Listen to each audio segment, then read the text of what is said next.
Thursday, the 2nd of March 2023. Life in Rio, a normal day in the beginning of the new year. Copacabana, Rio de Janeiro, 30 degrees, hot, sunny, and a little overcast. It's just a normal first couple of days at the beginning of the new year. I'm giving classes and receiving money that I neither feel, see, or smell. And I will have to leave my bubble of cold, refrigerated air in my bedroom, where my home office is, to go out in the street in the blazing sun and heat to give a class to Donna Vera.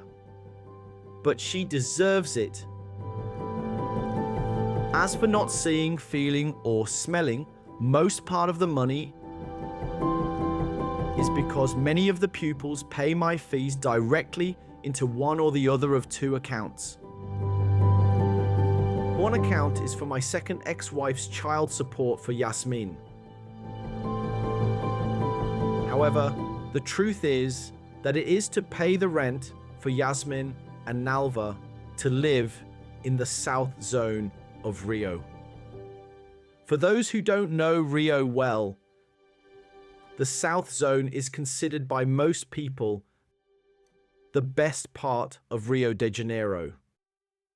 The best or most exclusive neighborhoods in Rio are probably Leblon, Ipanema, Gavia, and Jardim Botanico. A little lower down the scale, we can consider Copacabana, Leme, Botafogo, and probably one of my favorites, Flamengo. Yasmin and Nalva live in Botafogo, which is quite good, with everything conveniently nearby, including the rest of the south zone to one side and the city center to the other. On her salary, it would be impossible for her to live there. I pay because it is for Yasmin and in respect for her mother, Nalva. Sometimes, I think that I will probably be paying for her to live above her means for the rest of my life. I honestly don't know if she appreciates the sacrifice that I have made over the years to guarantee the minimum for them. But it is life, and I don't really mind. I live in Copacabana next to Botafogo.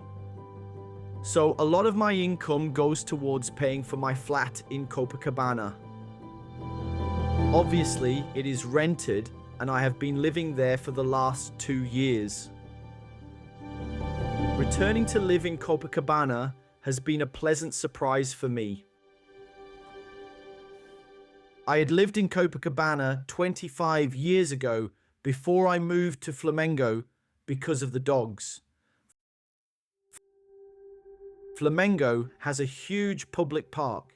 In fact, there are several parks nestled within each other in Flamengo.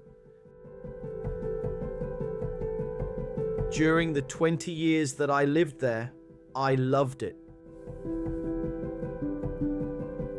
Flamengo became a reference point for me, and I never thought I would go back to live in Copacabana.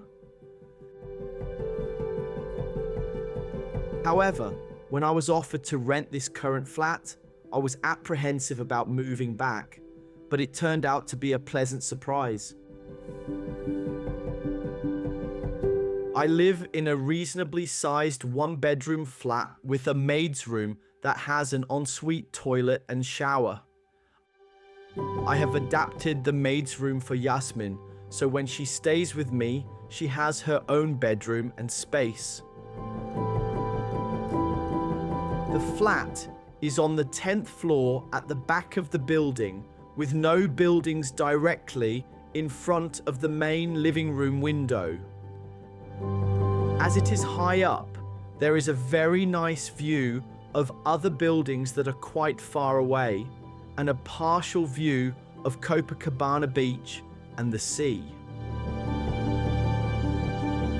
Every morning, sunlight floods into the living room, So I push a large plant that I have next to the TV into the middle of the living room so that it can get some sun. The apartment is simple yet clean, organized, and quite cozy. I may have to move out in the next few months due to various reasons. Nevertheless, I am grateful to have lived there for the past 2 years. It has been a ride.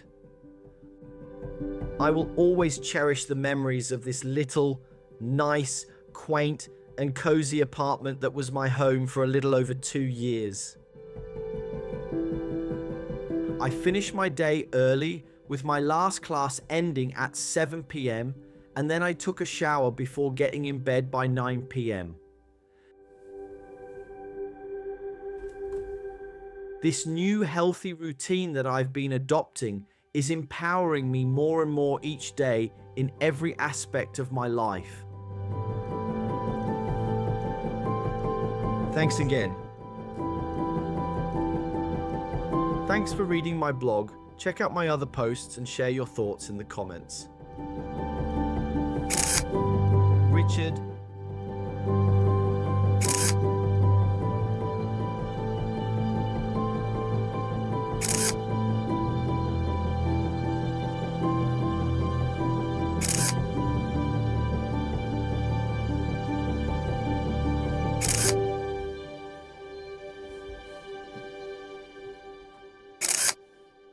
Photos by Richard George Photography.